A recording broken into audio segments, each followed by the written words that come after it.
Welcome to Sandipan गुरु। इस YouTube channel में class 9th और 10th स्टैंडर्ड के जो स्टूडेंट एनसीईआरटी सिलेबस से पढ़ रहे हैं उनके लिए सब्जेक्ट मैथ के प्रत्येक चैप्टर को one by one, step by step और हर क्वेश्चन को डिटेल में समझाने का प्रयास सरल और रोचक ढंग से किया गया है ताकि आपका कॉन्सेप्ट क्लियर हो जाए और आप बोर्ड एग्जाम में अच्छे नंबर ला सकें। तो अपडेट को जानने के लिए चैनल को सब्सक्राइब कर लीजिए, बेल आइकन को दबा दीजिए और ज़्यादा से ज़्यादा लाइक और शेयर कीजिए। तो कॉपी पेन रेडी कर लीजिए। चलिए शुरू करते हैं आज का वीडियो। तो आज के इस वीडियो में हम क्लास 10th के चैप्टर 5 अर्थमेटिक प्रोग्रेशन के एक्सरसाइज 5.2 के प्रश्नों को सॉल्व करेंगे। तो जैसा कि हम लोग पिछले वीडियो में पढ़ चुके हैं, जान चुके हैं कि समांतर श्रेणी का मानक रूप क्या होता है। समांतर श्रेणी का standard form A plus D comma A plus 2d comma A plus 3d and so on, इस प्रकार से, जहां पर ए क्या है, प्रथम पद है और डी क्या है, सर्वांतर है। अब किसी समांतर श्रेणी में सर्वांतर ज्ञात करने के लिए यदि उसके समांतर श्रेणी के पद a1 a2 a3 a4 इस प्रकार से है तो सर्वांतर ज्ञात करने के लिए हमें क्या करना है, अगले पद में पिछले पद को घटाना है। a2 माइनस a1 करेंगे तो हमको सर्वांतर प्राप्त हो जाएगा। यह सर्वांतर जो है धनात्मक, ऋणात्मक तथा शून्य हो सकता है। कोई श्रेणी दी हुई है तो यदि उसका सर्वांतर हम 2-3 जगह निकालते हैं, यदि वह सर्वांतर समान होता है तो श्रेणी एपी में कहलाती है। अब जो पदों की संख्या है उसके आधार पर समांतर श्रेणी दो प्रकार की होती है। यदि पदों की संख्या निश्चित है, परिमित है, तो फाइनाइट अर्थमेटिक प्रोग्रेशन उसको कहते हैं, परिमित समांतर श्रेणी। और यदि पदों की संख्या अपरिमित है तो उसे इनफाइनाइट अर्थमेटिक प्रोग्रेशन, अपरिमित समांतर श्रेणी कहते हैं। इस तरह से समांतर श्रेणी का n वां पद ज्ञात करने का सूत्र क्या है। यदि किसी समांतर श्रेणी में a जो है प्रथम पद हो और उसका सर्वांतर d हो तो उसका n वां पद ज्ञात करने का सूत्र है, जिसे सामान्य पद भी कहते हैं। an बराबर a plus n minus 1d होता है, जहां पर a क्या है, प्रथम पद है, n जो है पदों की संख्या है, d क्या है, सर्वांतर है और an जो है n वां पद कहलाता है। तो इस सूत्र को अच्छे से याद कर लेंगे तो आप n वां पद आसानी से ज्ञात कर सकते हैं, जिसके लिए हमें केवल प्रथम पद, सर्वांतर और पदों की संख्या की आवश्यकता होती है। चलिए अब प्रश्नावली 5.2 के प्रश्नों को हल करते हैं। पहला प्रश्न दिया है, नीचे जो सारणी दी हुई है उसमें एपी का प्रथम पद ए, सर्वांतर डी, n वां पद an दिया हुआ है। अब जो रिक्त स्थान है उनको भरना है। तो जैसे पहले में देखिए, ए दिया है, डी दिया है, n दिया है, तो an ज्ञात करना है। तो an का सूत्र लिख देंगे, a plus n minus 1d। अब a की जगह 7 लिख देंगे और n की जगह 8 लिख देंगे और d की जगह 3। तो 8 में से 7 गया तो 7 त्रिक 21, 21 7 28। तो यहाँ पे an क्या हो जाएगा, 28 हो जाएगा। अब दूसरे वाले में जो ये सारणी दी हुई है इसमें देखते हैं, यहाँ पे d नहीं है, बाकी सब दिया हुआ है।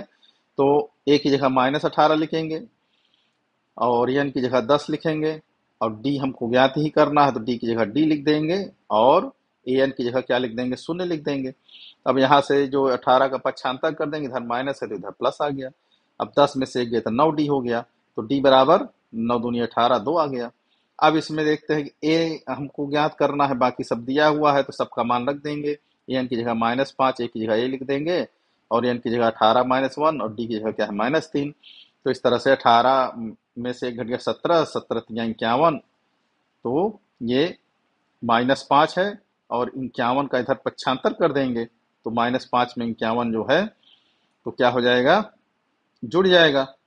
तो a का मान निकल आएगा। तो ये -5 है, ये 51 है, तो घट जाएगा तो 46 आ गया। अब इसी तरह से चौथा प्रश्न देखते हैं। यहाँ पर हमको n ज्ञात करना है। an दिया है 3.6 और a दिया है -18.9 और n हमको ज्ञात ही करना है तो n की जगह n लिख दिया और 2.5। अब इसका पक्षांतर कर देंगे तो इधर प्लस हो जाएगा, 36 में 18 जुड़ जाएगा तो n-1 क्या हो गया, ये इन दोनों को जोड़ेंगे तो 22/5 बट्टे 2.5, 2.5 के इधर गुणा, इधर भाग हो जाएगा, बराबर 9 आ गया। तो n बराबर क्या हो गया, ये इधर माइनस है तो इधर प्लस हो जाएगा, 10 आ गया। इसी तरह 5वां प्रश्न है, हमको an ज्ञात करना है। a दिया है 3.5 और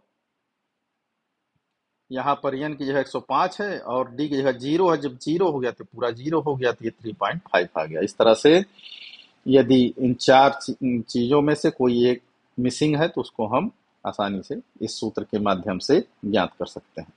अब चलिए अगला प्रश्न देखते हैं। इसमें कहता निम्नलिखित में से सही उत्तर चुनिए। अब एपी दी हुई है, एपी क्या दी है 10, 7, 4। तब इस एपी में हम क्या देखते हैं कि ए बराबर क्या है 10, जो सबसे पहले दिया है वही प्रथम पद कहलाता है, ए बराबर 10 हो गया। अब डी में अगले पद में पिछले पद को घटाना, 7 में 10 घटाएं -3 आ गया। अब हमको क्या ज्ञात करना, ए 30, ए का 30वां पद। 30वां पद क्या होता है, ए प्लस एन माइनस 1 डी। 30 में एक घटाएंगे तो 29 डी, तो 30वां पद क्या होगा, ए प्लस 29 डी, जो यन है उससे कम हो जाता है। अब डी की जगह क्या लिख देंगे, -3। अब 29 से -3 का गुणा किया, 87 आ गया। 87 में 10 घट गया तो -77, ये इसका आंसर हो गया। अब इसी तरह दूसरा दिया हुआ है, दूसरी एपी दी है -3 -1/2 2, तो इसमें ए क्या होगा, -3 हो गया। अब डी निकालने के लिए -2 में -3 घटाएंगे तो माइनस माइनस प्लस आ गया, तो क्या आ गया 5/2। अब क्या पूछ रहा है, 11वां पद, ए 11 ए प्लस 10 डी हो गया। ए की जगह -3 और 10 इंटू डी की जगह 5/2, इसको सॉल्व करने पर 22 आ गया, तो इसका आंसर हो गया 22। अब तीसरा प्रश्न, निम्नलिखित समांतर श्रेणियों में रिक्त खानों के पदों को ज्ञात कीजिए। तो पहला दिया हुआ है, इसमें A2 ज्ञात करना है, दूसरा पद नहीं, तो A2 बराबर क्या होता है, पहले में मध्य पद रिक्त है, इन दोनों में क्या है, मध्य पद रिक्त है। तो मध्य पद के लिए दोनों पदों को जोड़कर 2 का भाग दे देंगे, 26 धन 2 28 बराबर 14, तो अभीष्ट हल हो गया। अब दूसरा जो दिया है, इसमें हमको A2 दिया है, तो A2 बराबर क्या दिया है, A2 बराबर होगा A प्लस डी। A2 बराबर दिया है 13, तो समीकरण 1 हो गया। फिर इसके बाद हमको A4 दिया है, तो A4 बराबर A प्लस 3D बराबर 3 दिया है। अब समीकरण 2 में समीकरण 1 को घटाते हैं, तो A प्लस 3D में A प्लस डी घट जाएगा, इधर क्या है 3 में से 13 घट जाएगा, तो 3 में 13 घटाएंगे -10 आ जाएगा। ए से एक कैंसिल हो गया, 3D में से एक डी घट गया तो 2D आ गया, 2D बराबर -10, डी बराबर -10/2, तो डी बराबर क्या आ गया -5। तो अब इसका मान जो है तो समीकरण 1 में रख देंगे, तो ए प्लस डी बराबर 13 है, तो ए प्लस -5 बराबर 13, तो ए बराबर 13 5 18, तो अभीष्ट हल क्या हो गया, प्रथम पद हो गया 18, फिर 13 दिया ही है और 13 में 5 घटाएंगे तो 8 आ जाएगा। तो इस तरह से हमको एक रिक्त स्थान मिल जाएगा। अब आगे इसमें देखते हैं, इसमें क्या है, हमको प्रथम पद दिया है ए बराबर 5, दूसरा पद और तीसरा पद जो है नहीं दिया हुआ है, तो ए4 बराबर दिया है, चौथा पद दिया हुआ है, तो चौथा पद क्या दिया है, A4 बराबर A प्लस 3D। तो A4 क्या है, 9 सही 1/2, तो इसको जब फ्रैक्शन करेंगे तो 9 दूनी 18, 19/2 हो गया। ए की जगह क्या है 5, प्रथम पद हमको मालूम ही है, अब प्लस 3D, तो 3D बराबर क्या होगा, 19/2 में 5 घट जाएगा तो आ जाएगा 9/2, तो डी बराबर क्या हो जाएगा 3 का इधर भाग हो जाएगा, तो डी बराबर 3/2 हो गया। अब हमको A2 ज्ञात करना है, A2 पता नहीं है, तो A2 बराबर क्या होता है A प्लस डी। ए की जगह क्या लिखेंगे 5 और डी की जगह 3/2, इसको जोड़ देंगे 13/2 आ जाएगा। फिर A3 बराबर क्या होगा A प्लस 2D, तो ए का मान 5 और डी का मान 3/2, इसको हल करेंगे तो क्या आ जाएगा 16/2 बराबर 8। इस तरह से दूसरा पद क्या होगा 13/2 या 6 सही 1/2 लिख देंगे, और तीसरा पद क्या हो गया 8 हो गया। अब इसी तरह चौथा प्रश्न देखते हैं, हमको प्रथम पद ये पता है -4 है, और पहला दूसरा तीसरा चौथा पांचवा छठवां A6 हमको दिया 6, तो A प्लस 5D बराबर 6 होगा। अब यहाँ पर एक 6 की जगह क्या लिख देंगे 6 बराबर A के मान रख दिए -4 और ये 5D हो गया। अब यहाँ से D का मान निकाल लेंगे, तो D का मान क्या आ गया 2 आ गया। अब हम A2 निकाल लेंगे, A2 बराबर प्लस डी होता है, तो A है -4 और T है 2, तो -2 आ गया। फिर A3 बराबर होता है A प्लस 2D, तो यहाँ A और D का मान रखेंगे तो 0 आ गया। फिर A4 बराबर होता है प्लस 3D, तो यहाँ A और D का मान रखेंगे तो 2 आ गया। और A5 बराबर होता है प्लस 4D, यहाँ पर A और D का मान रखेंगे तो 4 आ गया। तो अभीष्ट हल क्या हो गया, प्रथम पद दिए है -4, दूसरा पद क्या हो गया 0, तीसरा पद हो गया 2, चौथा पद हो गया 4, पांचवा पद हो गया 2 और 4। इस तरह से इसका प्रथम पद -4, दूसरा पद -2, तीसरा पद 0, चौथा पद 2, पांचवा पद 4। अब पांचवा दिया है, दूसरा पद दिया हुआ है, तो A प्लस डी बराबर 38 हो गया, और 2 3 4 5 छठवां पद दिया है, तो A प्लस 5D बराबर -22 हो गया। अब समीकरण 2 में समीकरण 1 घटा देंगे, तो A प्लस 5D में A प्लस डी घट जाएगा, इधर -22 से -38 घट जाएगा। अब यहाँ से A कैंसिल हो गया, 5D में से एक D घटा तो 4D आ गया, और इन दोनों को जोड़ दिए तो कितना आ गया 4d बराबर -60, तो d बराबर हो गया -15। अब d का मान समीकरण 1 में रखेंगे तो ये प्लस और d की जगह -15 लिख दें बराबर 38, तो ये बराबर क्या आ गया 53। अब हमको a मिल गया और d मिल गया तो हम प्रत्येक पद ज्ञात कर सकते हैं। तो a3 ज्ञात कर लेंगे, 3 बराबर होता है +2d, a का मान रख दिए और d का मान रख दिए 53 आ गया, 53 में से 30 घट गया 23 आ गया। फिर a4 बराबर होता है +3d, यहाँ a का मान रखे d का मान रखे, इसको हल कर दिए तो 8 आ गया। फिर a5 बराबर होता है +4d, यहाँ पर a और d का मान रखे तो हमको इसका मान a5 का -7 मिल गया। इस तरह से अभीष्ट हल क्या हो गया, प्रथम पद हमको प्राप्त हुआ 53, दूसरा 38 दिया है, तीसरा 23 हो गया, चौथा 8 हो गया, पांचवा -7 और अंतिम पद छठवां -22 दिया है। इस तरह से हम आसानी से खाली स्थानों को ज्ञात कर सकते हैं। अब चौथा प्रश्न देखते हैं।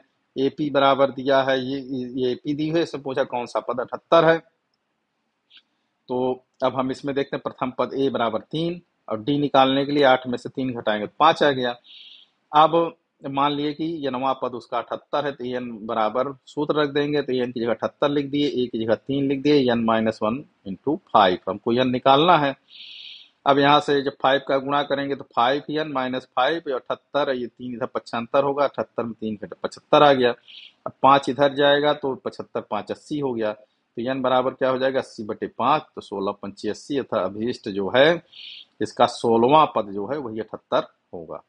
अब पश्चिमा देखते हैं, समांतर श्रेणियों में से प्रत्येक श्रेणी में कितने पद हैं। तो अंतिम पद दिया है 205, ए की जगह दिया है 7, डी हम निकाल लेंगे, 13 में से 7 घटाएंगे 6 आ गया।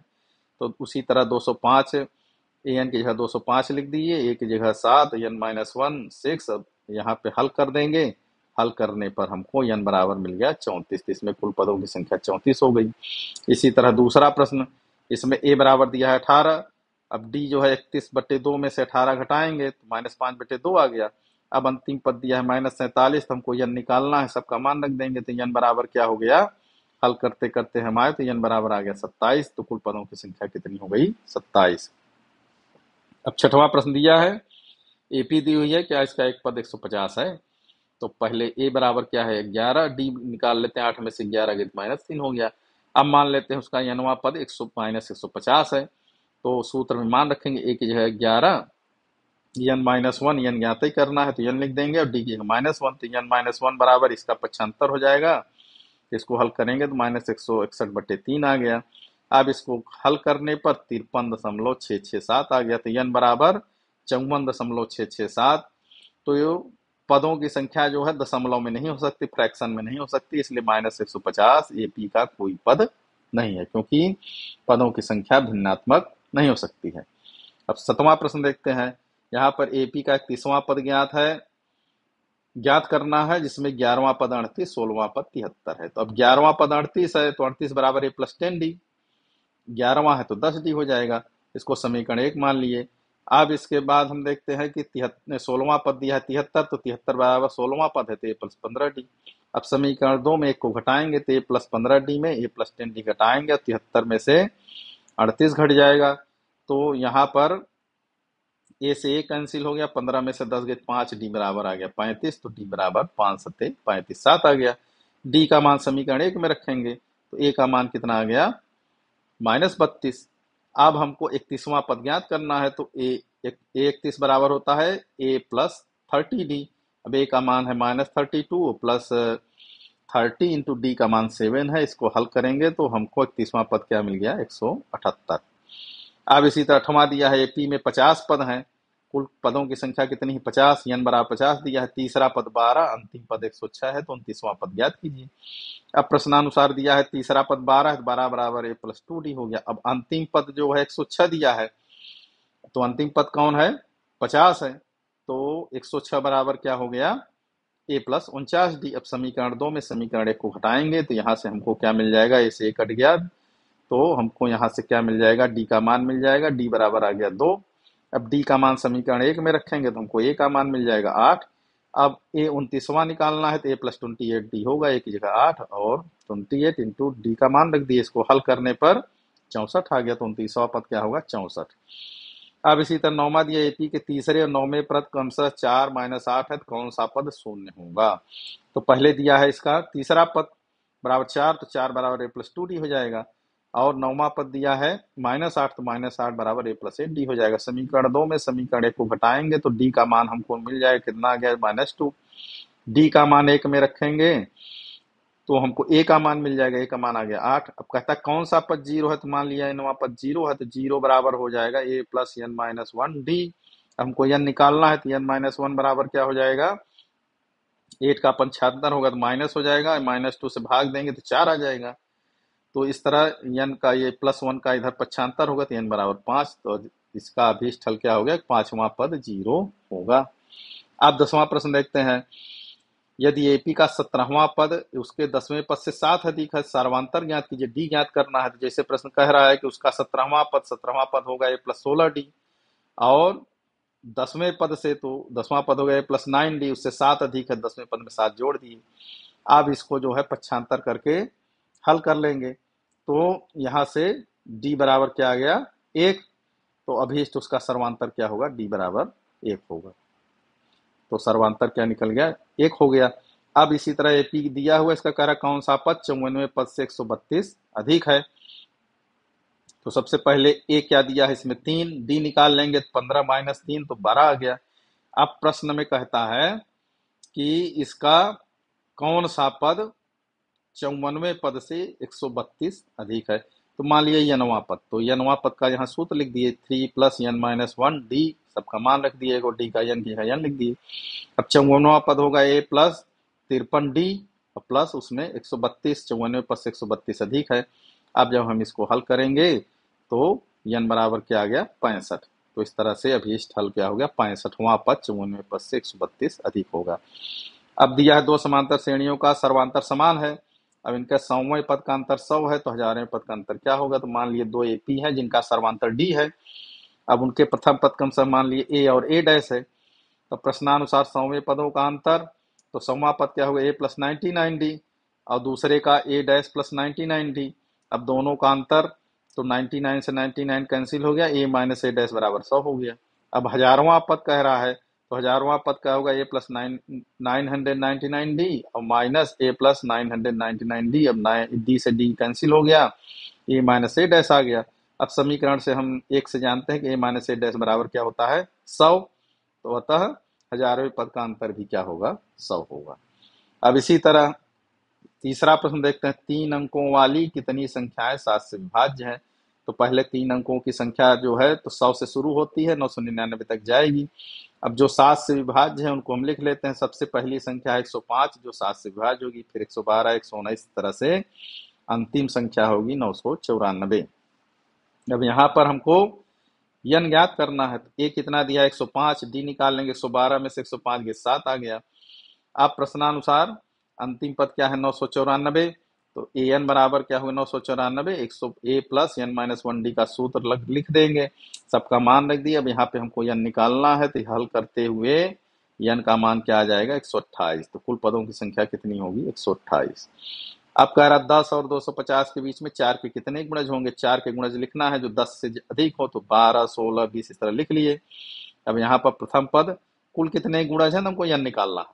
अब यहाँ प्रथम पद 12, डी क्या होगा, 16 माइनस 12 तो 4 आ गया। अब प्रश्नानुसार जो है इसका अंतिम पद क्या होगा, 248, 248 बराबर ए प्लस एन माइनस 1d। अब यहाँ से एन का मान निकाल लेंगे, तो हल करते करते एन का मान क्या आ गया, 60। तो अभी इस तरह से अभीष्ट हल क्या हो गया, 60। अब 15वां प्रश्न दिया, n के किस मान के लिए दोनों समांतर श्रेणियों के nवें पद बराबर होंगे। दो समांतर श्रेणी दी हुई है। अब इसमें दिया हुआ है पहला पद पहले में 63, तो d पहले पद में पहली श्रेणी में क्या हो जाएगा, 65 माइनस 63 बराबर 2। तब इसका an बराबर क्या हो जाएगा, इसमें an का मान रखेंगे, तो हल करते करते क्या आ गया, 61 प्लस 2n, इसको पहला मान लिया। दूसरे में देखते हैं, a बराबर 3 है, d बराबर 7 है, तो an बराबर इसमें क्या होगा, इसको हल करते करते क्या आ गया, 7n माइनस 4 दूसरा समीकरण हो गया। अब समीकरण 1 में समीकरण 2 से, तो समीकरण 1 और एवं 2 से देखते हैं, तो 7n माइनस 4 बराबर 61 दिया हुआ है, यहाँ पर 7n माइनस 4 बराबर 61 हो गया, 61 प्लस 2n। 7n-4 बराबर, अब प्रश्न जैसे कह रहा है कि n के किस मान के लिए पदों की संख्या बराबर है, तो दोनों को 1 और 2 को बराबर करते हैं। तो पहला हमको क्या दिया है, से यहाँ से आ गया 7n-4 और यहाँ से क्या है 61n+2, दोनों को बराबर करते हैं। अब n एक तरफ कर लेंगे, 7n-2n 61+4 हो गया। अब यहाँ से 5n बराबर 65, तो n बराबर 13, 13वां पद जो है दोनों समांतर श्रेणियों का क्या होगा, बराबर होगा। अब इसी तरह प्रश्न नंबर 16, वह एपी ज्ञात कीजिए जिसका तीसरा पद 16 और सातवां पद 5वें पद से 12 अधिक है। प्रश्नानुसार कह रहा है तीसरा पद 16 है तो a+2d बराबर 16, फिर कह रहा सातवां पद तो a+6d और उसके 5वें पद a+4d से 12 अधिक है। अब इसको हल करते, इसको जब हम हल करेंगे तो हल करते करते d का मान निकल आएगा। d का मान कितना होगा 6, d का मान समीकरण 1 में रख देते हैं, एक रखने पर a का मान आ गया 4। तो इस तरह से हमारी जो समांतर श्रेणी है एपी है वो क्या हो जाएगी, पहला पद 4 मिल गया, फिर दूसरा पद d जोड़ देंगे 10 हो गया, फिर 16, फिर 22, इस तरह से एपी बन जाएगी। अब ये जो इसमें दिया हुआ है एपी में अंतिम पद से 20वां पद ज्ञात कीजिए। जब अंतिम पद से 20वां कह रहा है तो इसको अपोजिट डायरेक्शन में लिखेंगे, उल्टा लिखेंगे, तो पहला पद हो जाएगा 253, फिर उसके पहले आएगा 248, फिर यहाँ पे सर्वांतर कितना आ रहा है 8 में से 3 5, तो इसे 5 5 घटाते जाएंगे। अब हम देखते हैं कि प्रथम पद क्या हो गया 253, तो डी निकालेंगे तो 248 में 253 घटाएंगे -5 आ गया। अब हमको 20वां पद निकालना है, तो 20वां पद क्या होता है a+19d, ए का मान 253 19 और डी का मान रख दिए। इसको जब हल किए तो उत्तर क्या आ गया 158, तो 20वां पद क्या होगा 158। अब कहता है एपी के चौथे और 8वें पदों का योग 24 है, 6वें और 10वें पदों का योग 44 है, तो एपी के प्रथम 3 पद ज्ञात कीजिए। तो चौथे a4 और 8वें पद का योग 24 है, तो चौथा पद a+3d और सातवां पद हो गया a+7d बराबर 24, तो 2a + 10d बराबर 24, इसको 2 से भाग दिए तो a+5d बराबर 12, समीकरण 1 हो गया। फिर कह रहा है 6वें और 10वें पद का योग कितना है 44 है, तो 6वां पद हो गया a+5d और 10वां पद हो गया a+9d बराबर 44। तब इसको हल करेंगे तो a+7d बराबर 22 आ गया, समीकरण 2। अब समीकरण 2 में समीकरण 1 को घटा देते हैं, तो समीकरण 2 कितना है a+7d, इसमें घटा दिए समीकरण 1 a+5d और 22 में से क्या घट गया 12, तो अब ये से कट गया तो 2d बराबर 10, तो d बराबर क्या आ गया 5। अब d का मान समीकरण 1 में रख देंगे तो a का मान क्या आ जाएगा -13। अब a2 निकाल लेंगे, और कौन सा प्रथम 3 पद कह रहा है, पहला पद 13 हो गया, दूसरा पद a+d, तो a की जगह -13 और d की जगह 5, तो -8 आ गया, और तीसरा पद हो गया a+2d, इसको हल करेंगे -3 आ गया। इस तरह अभीष्ट हल क्या हो गया, प्रथम पद -13, दूसरा पद -8 और तीसरा पद -3। अब देखिए 19वां प्रश्न दिया है, सुब्बा राव ने 1995 में 5000 मासिक वेतन पद पर कार्यारंभ किया। प्रत्येक वर्ष 200 की वेतन वृद्धि होती, किस वर्ष में वेतन 7000 हो गया, तो यह ज्ञात करना है। अब इसमें एपी बना लेते हैं, तो पहले वर्ष 5000, फिर 200 हर साल बढ़ता जाता है, तो 5200 5400 इस तरह एपी बन गई, अंतिम पद 7000 हो गया। प्रथम पद ए हो गया, डी कितना दिया है 200, तब एन निकाल लेते हैं, तो एन की जगह एन का सूत्र लिख देते हैं, एन बराबर a+n-1d। अब अंतिम पद दिया 7000, तो 7000 लिख दिया, हमको एन ज्ञात करना है, एन की जगह एन लिखे रहेंगे, तो इस तरह से एन बराबर क्या आ गया 11, तो 11वें वर्ष उसका वेतन सुब्बा राव का 7000 हो जाएगा। अब कहता है रामकली किस वर्ष के प्रथम सप्ताह में 50 की बचत करती है, फिर अपनी साप्ताहिक बचत में 70.5 बढ़ाती जाती है, 90 सप्ताह में उसकी बचत जो है 207 हो जाती है, तो यन ज्ञात कीजिए, यन ज्ञात करना है। तो ए दिया ही हुआ है 50 रुपए से शुरू करती है, डी दिया है हर साल 17.5 बढ़ाती है, ए एन बराबर दिया है अंतिम पद जो है 207.5। अब हमको यन ज्ञात करना है, तो इस सूत्र में मान रख देंगे, तो ए एन की जगह 207.5 रख दिए, ए की जगह 50 रख दिया, एन की जगह एन लिख दिया, 17.5 डी की जगह लिख दिए, एन -1 बराबर, इसको हल करते गए 3 इसमें भाग देंगे तो 9 आ गया, और ये माइनस का इधर प्लस हो जाएगा, तो उत्तर आ गया 10। अतः एन बराबर 10, 10वें सप्ताह में उसकी बचत 207.5 रुपए होगी। इस तरह से ये 90 पद को हम लोग आसानी से ज्ञात कर सकते हैं। अब आपको सूत्र याद रहेगा, तो एपी से आपको ए और डी निकाल लेना है, इस तरह से आसानी से आप यन या एन, यनवा पद या पदों की संख्या या सर्वांतर अथवा ए जो मिसिंग है उसको आप ज्ञात कर सकते हैं। तो नेक्स्ट एक्सरसाइज के साथ अगले वीडियो में मिलते हैं, तब तक आप लोग मन लगाकर तैयारी कीजिए। धन्यवाद।